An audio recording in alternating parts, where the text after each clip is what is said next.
dark.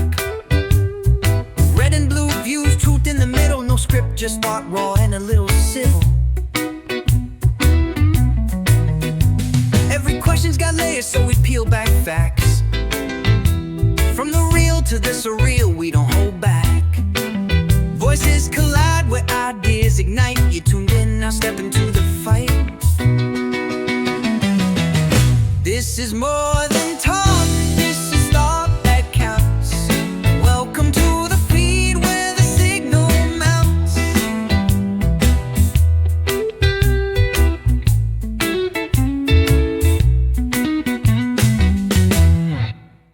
Welcome to a deep dive into some truly unfiltered source material. Yeah. We're plunging right into the raw, kind of chaotic energy of this hours-long YouTube live stream. The ego smackdown, yeah. Exactly, an ego smackdown. And it's just packed with online conflict, really sharp accusations, and some deeply personal dynamics playing out. And the source materials is just that. Raw. It's, conversational, very immediate. Right. It's coming straight from transcripts of live video. You've got all these online personalities clashing, connecting. Navigating these really complex relationships all in public. Well, it's a lot. It really is. So our mission today really is to be your guides through this turbulent digital landscape. We want to cut through the noise, try and figure out the core conflicts, understand who the key players are and their perspectives, as they're presented in the source. And explore what this specific slice of online interaction can maybe teach us. Yeah, about digital community, accountability, those increasingly murky lines between the online persona and what happens off screen. It's definitely a journey. Layers of drama, accusations. But also unexpected vulnerability, right? Yeah. And moments of genuine insight captured right there in the middle of it all.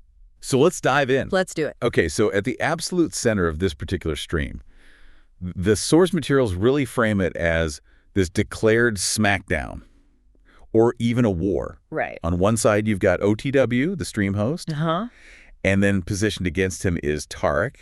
He's also referred to variously as TK, T-Rains, Derek, Tar, lots of names. Okay, and Tarek comes out really swinging, right? Making some pretty pointed claims against OTW. Oh, yeah. Accuses him of betrayal. Specifically for supporting people Carrick sees as problematic. Like Snafu and Cynthia. Exactly. He claims OTW's lost credibility, calls him a loser, talks about OTW's downfall. And contrasts it with his own supposed uprising. Wow. Yeah. And he doesn't just challenge OTW, he's demanding apologies, trying to assert control. Even questioning OTW's choices about who's on his own stream. There's that moment where OTW says something like, "How dare I run my channel the way I want to?" Just total disbelief. But OTW has a completely different take on Tarek from what the source shows. Oh, absolutely. OTW's perspective, Tarek is a man-child, a coward, seeking clout, manipulative. Basically saying he's not built for the pressure of this online scene. Pretty much. OTW just dismisses Tarek's attempts to undermine him as, ineffective. Even laughable compared to past online adversaries he's dealt with. So it's this raw clash of perspectives, each one trying to define the other, control the narrative. Totally. So you have this central tension, OTW versus Tarek, but it doesn't stop there, does it? It kind of ripples out. Exactly, like ripples at a pond. The conflict quickly expands, pulls in this whole network of other personalities. You start hearing names like Snafu, Venus, Cynthia, Lena. Jackie Fox, Truth or Cop, Jack Talcott, Daisy, David Wayne, Wizard, Cage Crew. And then even more pop up throughout the transcript, right? Like Snow, London, Flow State, Illumatomi. Margot, EGM, Arbiter, Goblin, Kazoom, Lindsay, Mad Mystic, Yolanda. It's a huge cast, really. It really creates this dense, complex web, alliances, conflicts. Like the source material shows these connections are just constantly shifting. It's fluid. Like OTW aligning with Snafu and Cynthia, the whole evil trio thing. Yeah, they jokingly call themselves that at one point. And then you've got Venus supporting OTW, but the transcripts also show her own separate history and tension with Tarek and Lena. Right, with mentions of trying to forgive, maybe. And then figures like Jackie Fox and Josh, they find themselves under attack just for defending OTW or Snafu. Just for asking for evidence against claims being made. Exactly, facing pushback for asking basic questions about proof, especially regarding claims from Tarek and others. And Snafu's relationships seem pretty dynamic, too. That term cupcaking comes up. Yeah, it's used in this community to describe forming these, temporary close connections. The source suggests Snafu does that with various people. That whole idea of shifting connections, it seems tied to this tension around loyalty in this space. It really does. The source material actually includes this striking observation, this idea that online friendships can be really conditional. Even described as friendship is kind of like for rent. That's stark. It is. It suggests maybe a preference for allies, people, useful for a common goal, over maybe more traditional, unconditional friends. And you see people getting visibly upset, even accusatory, when someone simply supports a person they're currently fighting with. Yeah, that choosing sides seems mandatory almost. Which points to something else interesting the source touches on, this kind of self-awareness about the nature of these online interactions. Right, especially framed against OTW's whole out-of-this-world branding. Exactly. The participants themselves, they explicitly draw this contrast between the online metversal reality, as they call it, and actual real life, the mundane stuff. Washing dishes, going to work. And a strong argument is made, right? Yeah. That the actions and insults online, calling someone an asshole or a bitch, they don't equate to literal physical harm or destruction in the real world. It's put very bluntly, it's all in your fucking mind. Wow. That's a provocative take on the stakes, isn't it? It suggests the hurt is purely psychological, not physical or material. That distinction seems pretty key to understanding how these interactions function for them. But even within that framed metversal reality, the stream doesn't shy away from sensitive stuff. Things that definitely have real-world implications. Like the alcohol and substance use discussions. Exactly. It comes up repeatedly, discussed very publicly sometimes, controversially. Right. There are accusations flying around, but also admissions about drinking involving several people. Yeah, you hear names like Snafu, Daisy, Goblin, Jack, Cynthia, Snow, OTW, David Wayne. And what's fascinating is how the transcripts show these really different approaches to addressing substance use among peers in this online setting. You see Snafu, for instance. Yeah. He uses this very direct confrontational style, explicitly calling out people like Daisy and Goblin. And he frames it as caring, right? Cares enough to be real. He argues that sometimes a harsh public call-out is necessary, especially if private attempts haven't worked. He contrasts it with like a slower, time-based approach, saying his way is more impactful. But then you hear a totally different philosophy from Jack. Yeah, drawing from his own experiences. Right. He presents this much more empathetic view. He says pretty clearly, the path to helping someone heal is not the way that you do it. He talks about how hard it is to hear difficult truths, how they often connect to personal struggles, trauma, unresolved stuff. Yeah. And OTW also weighs in, agreeing that excessive drinking can cause problems, acknowledging substance abuse can really change someone. He mentions Kazum, someone who apparently turned things around. Right, so you have this contrast, Snafu's confrontational realness versus Jack's more trauma-informed empathy. It highlights this deeper debate within the group, really, about how you hold people accountable or offer support in such a public space. Definitely. And despite all the intensity, these conflicting views, Yeah. the source also shows moments where people do try for resolution. They seek apologies or sometimes offer them. Like Tarek demanding apologies from OTW and others. And Jack expressing a desire for a conversation, for resolution with truth or cop. You even see OTW trying to mediate, right, getting caught in the middle of these heated arguments on his own panel. Yeah, first between Jack and truth or cop, and then later between Jack and Snafu, who was defending Daisy at the time. And didn't OTW apologize to the audience at one point? He did. A striking moment. Just spontaneously apologizing for the chaos they were witnessing. Snafu apparently apologized later, too, for letting things escalate. It all seems to connect back to this discussion about ego and triggers, which both Jack and Snafu talk about. The idea that unresolved trauma pops up as triggers, influencing how people react online. Exactly. Making genuine resolution incredibly difficult when egos get bruised. Though Snafu does say he cares for Daisy, wasn't attacking her, just being direct. Right. And OTW has this moment where he says it feels better to love. Loves Venus, loves Snafu.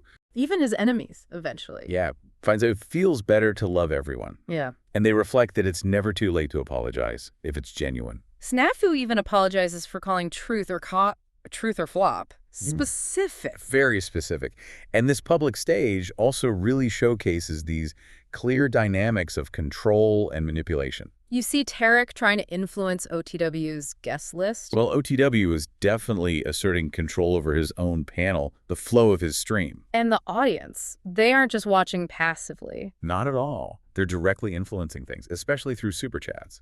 Like someone named Red using one to shield OTW. Yeah, and that memorable one from Casey using emojis in a super chat to ask for a guest's removal. Which OTW didn't get at first. Right. He initially misinterpreted it before figuring out the intent. It shows that financial layer, the audience engagement through super chats, woven right into the interactions. There's even that layer of like meta commentary in the source itself. Oh, yeah. That's interesting. The participants seem a way their interactions could be analyzed. They actually mentioned the idea of an AI deep dive podcast. Discussing how this very content could be processed. OTW even shouts out Cage Reality. Says he learned about AI from him. It mentions maybe putting the stream videos through this kind of analysis. Wild. It really is. And amidst all the online drama, you get these brief mentions of real-world things like law and evidence. Right. Phrases like, sue me, take me to court. Alongside demands for proof. Show us the proof. And that distinction gets made. Online threats or accusations don't automatically mean real-world legal action. Unless it gets escalated to proper authorities. OTW uses that, right? To imply Tarek's claims don't have real-world substance. Exactly. But it's important, I think, to balance all that conflict with the other moments in the source. Yeah. What kind of moments? Well, instances of unexpected connection, maybe flashes of mutual respect, sometimes even aimed at adversaries. And moments of genuine self-reflection. Definitely. You see Snafu and Jack talking openly about their own struggle. And OTW reflects on his own triggers. He has that powerful moment of realizing the online stuff isn't actually hurting him deeply. It's mainly just pissing him off, yeah. Right. A key distinction for him, it seems. And then there's that truly unique blend, the discussion about actual bobbleheads. Ah, yes. Bobblehead prototypes being made of key personalities like Warthog, Snafu, Jack, Paul and Slade. It's a physical artifact emerging from all this digital chaos. It's something else. And the source also mentions people being seen positively for their contributions. Like Jack being called a holy man. Yeah, or Casey shining brightly, Yeah. Cynthia making epic videos, Yolanda contributing music. So even in this super contentious space, there are these recognized contributions, moments of positive regard. It really is a complex tapestry. You've got this high-stakes drama, but it's interwoven with vulnerability, self-awareness, even surprising creativity. Okay. Navigating this particular slice of online life. It's certainly been a journey. We've tried to cut through the noise, see those central conflicts, especially OTW versus Tarek. Explored how that tension pulls in so many other players, creates those shifting dynamics. And examine some of the themes that came right out of their raw conversations, you know, the metversal reality versus real life. Those differing views on accountability, the role of ego, triggers. And even how the audience jumps in and influences things directly. Yeah. This deep dive into such unfiltered material, it really gives a unique window, doesn't it? It does. So what does this specific microcosm, this little world of online conflict, reveal about the bigger picture? Like the challenges of communication breakdown in digital spaces. Right. And how does that pressure to perform, to maintain an online persona, how does that shape the chances for real connection or accountability? And given how intense it all clearly feels for them, even if it's not physically happening. What does it tell us about the very real emotional, psychological impact of living in these online worlds? Maybe something to consider as you move forward. In a world where we spend more and more time interacting, creating communities in digital spaces, what responsibility do we each hold for the metversal realities we help build? What kind of energy are we contributing? And how do we navigate those intense emotions, the performative stuff, while still trying to find connection, understanding, or even just basic respect? It's definitely something worth mulling over.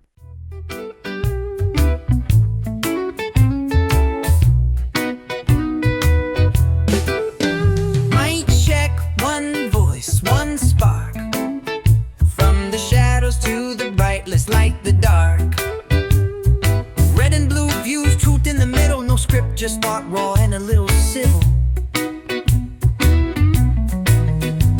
Every question's got layers, so we peel back facts. From the real to the surreal, we don't hold back. Voices collide where ideas ignite. You tuned in, now step into